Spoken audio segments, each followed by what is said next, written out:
अभिजित अनंतराव पवार थेट, स्पष्ट, रोखठोक वाजवून काम करणारा, सकाळी 6 वाजल्यापासून कामात व्यस्त, प्रचंड फटकळ पण तितकाच प्रेमळ, प्रशासनावर आणि संघटनेवर तितकीच घट्ट मात, काम होणार असेल तर हो म्हणून सांगणारा आणि नसेल तर तोंडावर नकार देणारा एकमेव नेता. राजकारण म्हटलं की कार्यकर्त्याच्या कोपराला गुळू लावावा लागतो, पण कोणालाही ताटकळत ठेवणं अजिबात पसंत नसणारा महाराष्ट्राच्या राजकीय क्षितिजेवरचा एकमेव राजकारणी म्हणजे अजित पवार, खऱ्या अर्थानं महाराष्ट्राचा दादा. पण गेल्या 10-15 वर्षांचा इतिहास पाहताना सततचा चक्रव्यूह दादांच्या नशिबी लागलेला दिसतोय. पवार हे महाराष्ट्राच्या राजकारणातलं आणि समाजकारणातलं तालेवार कुटुंब. यातील शरद पवार हे 1978 साली मुख्यमंत्री झाले. थोरल्या पवारांचे बाकीचे भाऊ आपल्या व्यवसायात, कोणी वकील, कोणी शेती, कोणी वृत्तपत्र, कोणी शेतीपूरक उद्योग अशा व्यापात. एकानं राजकारण करावं आणि बाकीच्यांनी आपापला व्यवसाय सांभाळावा असा पवार कुटुंबांचा अलिखित दंडक.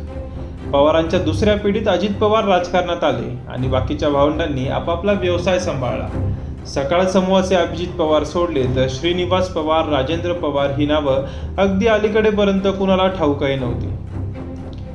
सायकलवरून दूध घेऊन जाणारा दादा आम्ही पाहिलाय असं काठेवाडीची जुनी लोक अजून सांगतात.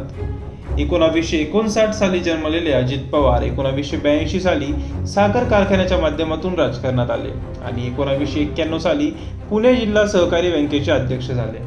याच कालावधीत त्यांची बारामती लोकसभा मतदारसंघातून खासदार म्हणून निवड झाली. मात्र ती जागा त्यांनी नंतर शरद पवार यांच्यासाठी रिकामी केली.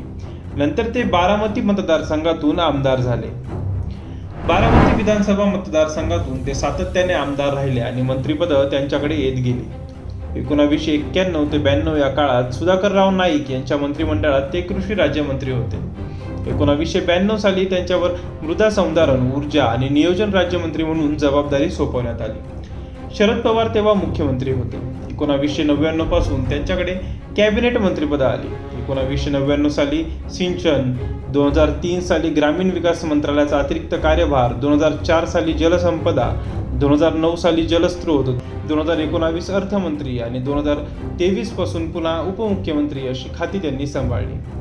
महाराष्ट्राचा सर्वाधिक वेळा उपमुख्यमंत्री होण्याचा मान अजित पवार यांच्याकडे जातो. 2010 ते 2014 या काळात ते पृथ्वीराज चव्हाण यांच्या मंत्रिमंडळात 2 वेळा उपमुख्यमंत्री होते. 2019 साली देवेंद्र फडणवीस यांच्या 2.5 दिवसांच्या सरकारमध्ये ते उपमुख्यमंत्री होते. उद्धव ठाकरे यांच्या 2019 ते 2022 या सरकारमध्ये त्यांना उपमुख्यमंत्री पदाची जबाबदारी मिळाली आणि एकनाथ शिंदे यांच्या मंत्रिमंडळात देखील ते 2023 पासून उपमुख्यमंत्री आहेत. 2022 ते 2023 या काळात विरोधी पक्षनेता म्हणूनही त्यांनी जबाबदारी सांभाळली. अलीकडच्या काळात त्यांचा सगळ्यात गाजलेला वाद म्हणजे धरण भरण्याच्या संदर्भात त्यांनी केलेलं भाषण. त्या वक्तव्यावर चौफेर टीका झाली आणि अजित पवार यांना आत्मक्लेश आंदोलन करावं लागलं. सिंचन घोटाळ्याची चौकशी, शिखर बँकेच्या घोटाळ्याची चौकशी अशी अनेक शुक्लकाष्ठ त्यांच्या मागे लागली आणि अजित पवार वादग्रस्त ठरत गेले. त्यांची सर्वाधिक बदनामी याच कालखंडात झाली. अजित पवार, सुप्रिया सुळे, शरद पवार, राजेंद्र पवार यांच्यातील सुप्त संघर्षाच्या चर्चा सुरू झाल्या त्या 2014 पासून. 2019 हे वर्ष अजित पवार यांच्यासाठी निर्णायक वर्ष ठरलं. लोकसभा निवडणुकीसाठी अजित पवार यांनी आपले पुत्र पार्थ पवार यांच्यासाठी तिकीट मागितलं. सुरुवातीला शरद पवार यांनी त्याकडे दुर्लक्ष केलं आणि नंतर हमखास हरण्याची जागा असलेल्या मावळ लोकसभा मतदारसंघातून तिकीट दिले. अपेक्षेप्रमाणे पार्थ पडले आणि अजित पवार आणि शरद पवार यांच्यात पहिली ठिणगी पडली. राज्य बँक घोटाळा प्रकरणात वरिष्ठ नेत्यांची चौकशी व्हावी अशी टिप्पणी कोर्टानं केली आणि चौकशीला हजर राहण्याची भूमिका शरद पवार यांनी घेतली. राष्ट्रवादीनं मोठं आंदोलन केलं. माझ्यामुळे शरद पवारांना त्रास होतोय असे सांगून अजित पवार यांनी राजीनामा दिला. 2019 मध्ये महाराष्ट्राच्या राजकारणात मोठा उलटफेर झाला. शरद पवारांनी मेहनत करून राष्ट्रवादीच्या जागा वाढवल्या. निकालाच्या दिवशी सेना भाजप युती तुटली. उद्धव यांनी काँग्रेस राष्ट्रवादीशी घरोबा केला. सत्ता स्थापनेच्या वाटाघाटी सुरू असतानाच अजितदादा 11 आमदारांसह गायब झाले आणि एके सकाळी मुख्यमंत्री देवेंद्र फडणवीस आणि उपमुख्यमंत्री अजित पवार यांचं सरकार स्थापन झालं. मात्र पवारांनी सगळ्या आमदारांना परत आणले आणि अजित पवार यांचं बंड फसलं. पुढे अजित पवार उद्धव ठाकरे सरकारमध्ये उपमुख्यमंत्री आणि अर्थमंत्री झाले.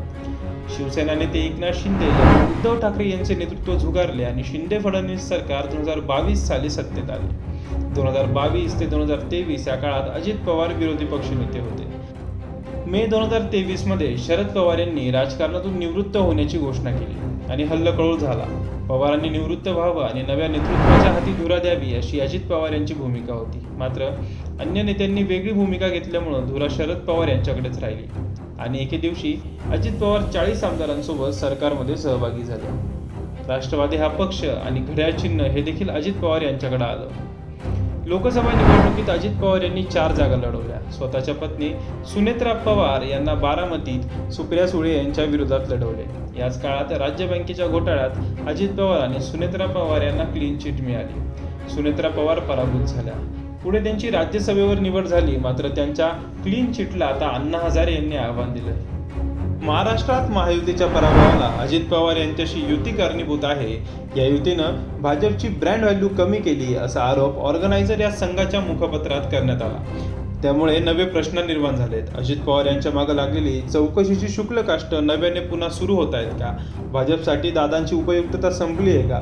अजित पवार यांच्या दादागिरीला पुन्हा कोलदंडा घातला जातोय का? असे प्रश्न आता चर्चेत आलेत.